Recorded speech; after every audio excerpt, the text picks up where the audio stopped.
The Holy Cross of Christ has much history and lore behind it, many amazing truths, and many surprising misconceptions.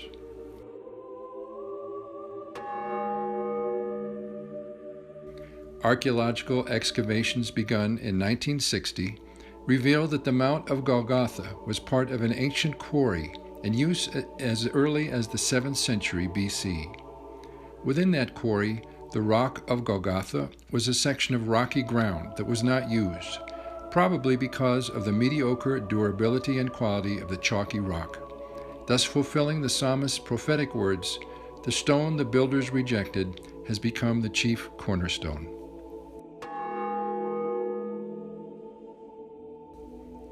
In the Gospel of Matthew, it tells how, when Jesus gave up his spirit, the earth shook and the rocks were split apart. If you visit the Shrine of Golgotha in the Church of the Resurrection in Jerusalem today, you will see huge boulders with large splits in them, displayed in glass cases on either side of the altar, marking the site of the crucifixion. Modern archaeologists discovered that the rupture caused by the earthquake at this sacred moment went through the entire rock of Golgotha, from the top to the bottom.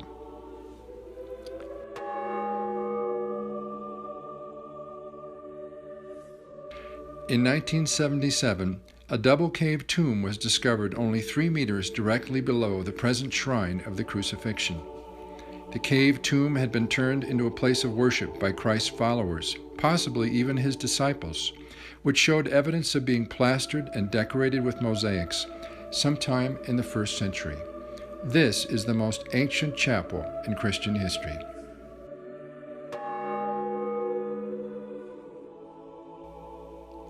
Seeing the ruins of Jerusalem wrought by the Roman armies in the year 70 AD, the Roman Emperor Hadrian ordered the gardens and cemeteries around Golgotha and Christ's holy tomb itself to be filled in with dirt, and a great platform erected over the spot, which later was the site of a temple to the goddess Venus. Ironically, this served to safeguard the memory of the site of Christ's death and burial. Ancient histories testify that the Rock of Golgotha actually protruded through the pagan platform, visible to all. St. Jerome writes that on the peak of Golgotha was a pedestal with a stone statue of Aphrodite. This made it very easy for St. Macarius, the Bishop of Jerusalem, to easily point out the spot to St. Helen and her excavators when they sought for the tomb of Christ.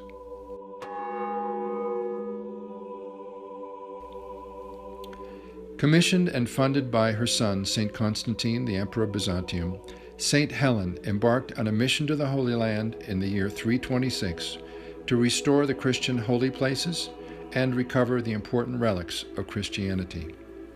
At the time of St. Helen's excavations around the site of Golgotha, 3 crosses were found in a rock cistern, along with the titulus, the wooden plaque or title, inscribed with the words Jesus Nazarenus Rex Iudiorum, Jesus of Nazareth, King of the Jews. This cistern can be visited today in the deepest levels of the Church of the Holy Sepulchre in Jerusalem, off of the Armenian Chapel. The excavation is a large, dark cavern holding a large quantity of water, a minor miracle of ancient laborers. The 3 crosses and the titulus plaque were removed from the cistern, but how could St. Helen tell which of the 3 crosses was the one on which Christ was crucified? A woman dying from a terminal disease was brought to the spot. She touched the crosses one by one. After she touched the 3rd cross, she was immediately cured, thereby identifying the true cross. In the year 614, King Khosrow of Persia invaded the Holy Land, destroying all Christian churches except the Church of the Nativity in Bethlehem. This church was spared because of the frescoes of the 3 Magi on its walls, in which the invaders recognized images of the people of their own land. When Khosrow captured Jerusalem, he took the Holy Cross as a trophy back to his homeland. It ended up in the hands of the Greek princess Maria, daughter of the Byzantine Emperor Maurice and the official wife of King Khosrow. 13 years later, the Byzantine Emperor Heraclius defeated Khosrow and regained the relic, taking it first to Constantinople and then back to Jerusalem. At the end of the Middle Ages, so many churches claimed to possess a piece of the true cross that the famous Protestant John Calvin mockingly remarked that there was enough wood in them to fill a ship. Or was there? The 19th century architect and scholar Charles Rault du Fleury decided to see for himself and tracked down and measured every surviving relic of the true cross.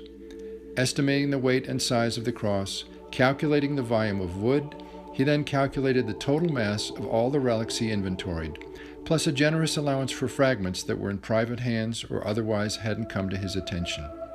He then multiplied this number by 10 and found that even with this generous multiplication, the volume of the relics didn't account for even a fifth of the cross upon which Christ was crucified. Where are the relics of the cross now? Relics of the true cross can be found in Catholic and Orthodox Christian churches throughout the world today, including a large relic which is on display for veneration in the Church of the Holy Sepulchre in Jerusalem.